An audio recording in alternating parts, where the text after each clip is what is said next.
Bon. Aujourd'hui, nous allons parler de programmation orientée objet, la POO. On commence directement. Généralement, on explique la POO avec ces 4 principes. L'encapsulation, l'abstraction, l'héritage ou inheritance en anglais, et enfin le polymorphisme, ce qui donne l'acronyme API. Autant vous dire que comprendre la POO, ça va être de la tarte. Dans cette vidéo, on va utiliser des petits chats pour illustrer les différents principes pour 2 raisons. Les petits chats, c'est simple, et les gens d'internet sont contents quand ils regardent des chats. Avant de s'attaquer au principe de la POO, on va d'abord expliquer ce qu'on entend par objet en programmation orientée objet. Un objet est un regroupement de variables et de fonctions pour représenter quelque chose. Dans notre cas, un chat. Les variables et les fonctions d'un objet sont respectivement ses attributs et ses méthodes. On va illustrer cela avec notre chat préféré, Tartine. Imaginons que nous voulons représenter notre chat Tartine dans un programme. On va lui donner des attributs pour le décrire, longueur de poil, sexe, race. Aussi, Tartine pourra interagir en miaulant, mangeant ou dormant, par exemple. Tartine est notre objet. Il possède ses attributs et ses méthodes. Maintenant, imaginons que nous voulons coder une application sur les chats. Il y a fort à parier que si nous voulons faire d'autres chats, ils pourront faire les mêmes choses et auront les mêmes caractéristiques. Ils auront donc les mêmes attributs et les mêmes méthodes, mais avec des valeurs différentes. Par exemple, voici des copains pour Tartine. Ce sont les mêmes objets, donc ils partagent les mêmes attributs et méthodes. Mais les attributs et les méthodes ont différentes valeurs en fonction de l'objet. En POO, on va utiliser une classe. C'est un peu comme le schéma de fabrication de nos objets chats. À partir de cette classe qui définit les chats, on va pouvoir faire autant de chats que l'on souhaite. Attention, on se représente facilement que d'un chat à un autre, nous n'avons pas les mêmes valeurs pour les attributs.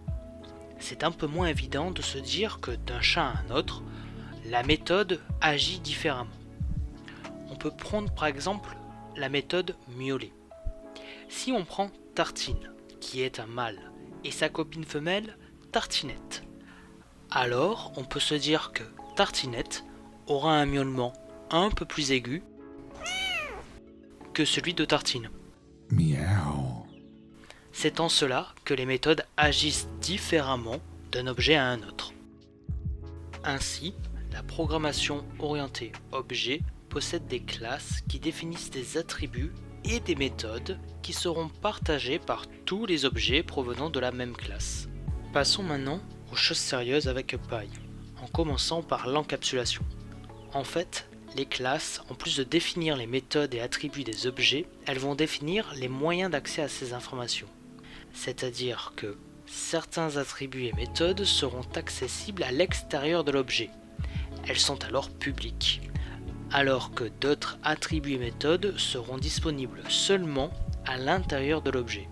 Ce sont des éléments que l'on appelle privés et qui vont servir au fonctionnement de la classe de façon interne.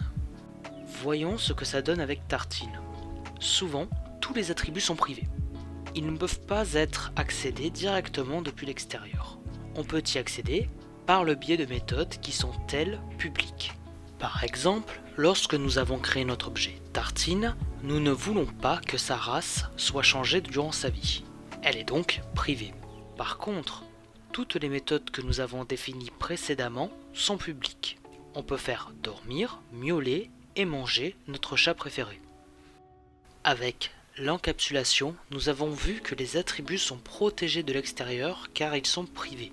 Pour le moment, nous avons aussi vu que des méthodes publiques, mais il peut y avoir aussi des méthodes privées. Alors la question est, comment savoir si je dois définir ma méthode comme privée ou comme publique ?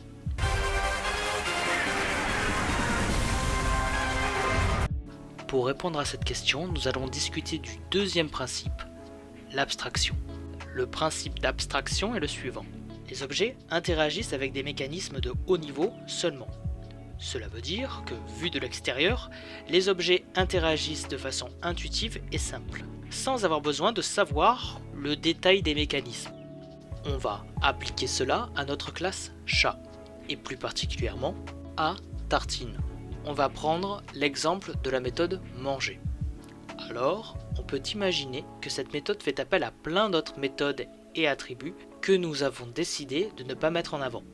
Par exemple, le moment de la journée, la digestion, la mastication, le niveau de faim. On peut faire une classe qui possède tout cela en privé et qui rentrera en compte lorsque Tartine mange.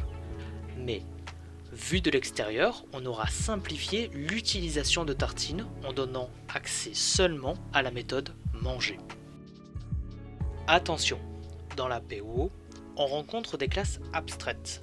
Ce n'est pas exactement la même abstraction dont on vient de parler. Rapidement, on fait le point de ce qu'on a dit jusqu'à présent. L'encapsulation permet de limiter l'accès à certains attributs et méthodes. L'abstraction est l'idée de bien choisir les attributs et méthodes auxquels on donne accès. Maintenant, nous allons parler de la notion la plus puissante, d'après moi, de la POO, l'héritage.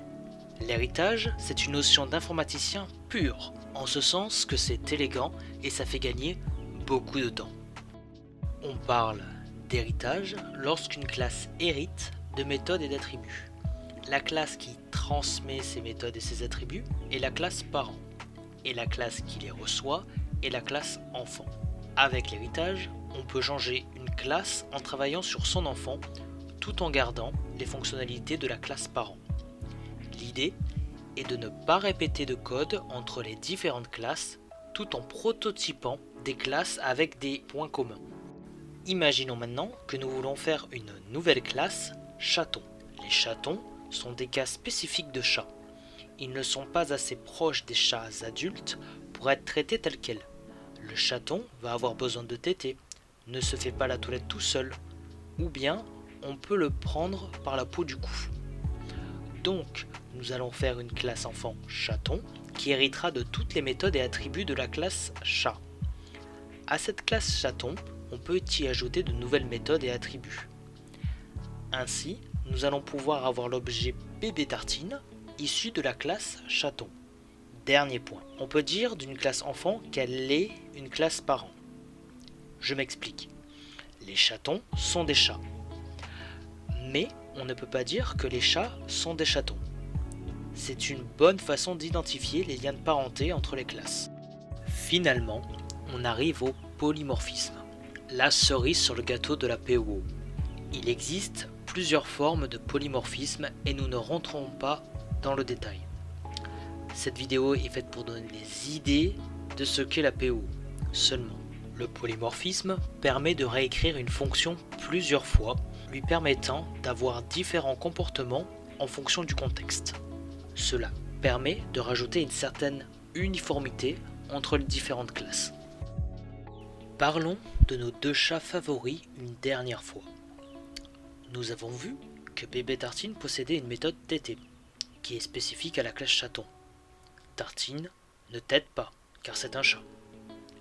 On peut se demander s'il est bien sérieux d'écrire une nouvelle méthode TT pour les chatons alors que nous avons déjà une méthode manger provenant de la classe chat.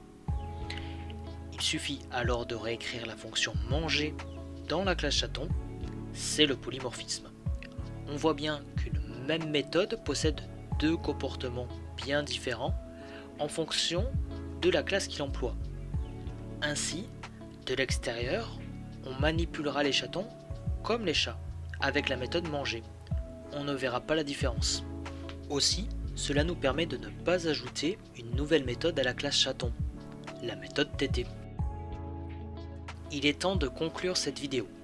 J'espère que la POO est plus claire maintenant. Pour la suite, je recommande d'aller coder du Java ou alors du C++, ce qui permet de bien se former à la POO. Plein de langages se réclament objet, mais il existe des nuances. Par exemple, Python pratique la POO, mais pas aussi poussé qu'en Java ou en C++. Alors, à vos claviers!